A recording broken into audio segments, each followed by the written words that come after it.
We wanted to give you a little video demonstration of mainsail furler operation. So I'm going to turn things over to Dobbs here.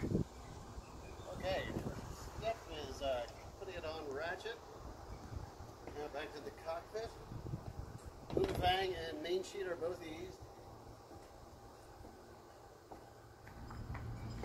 Opening both furlings.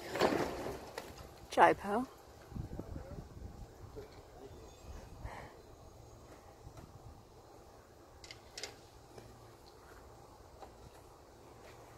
It's a little tricky because the wind is dead astern. Ideally you would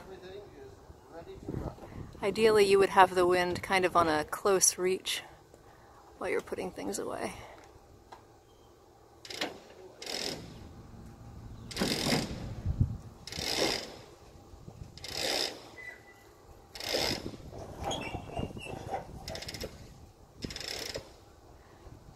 Notice how the boom is free to lift as it needs to so that the sail can spool evenly into the mast.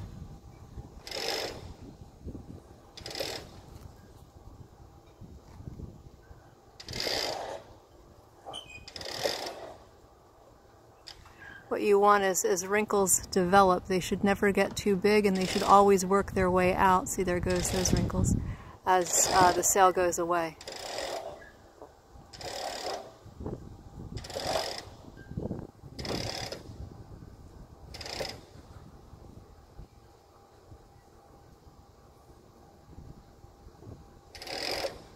And there you have it.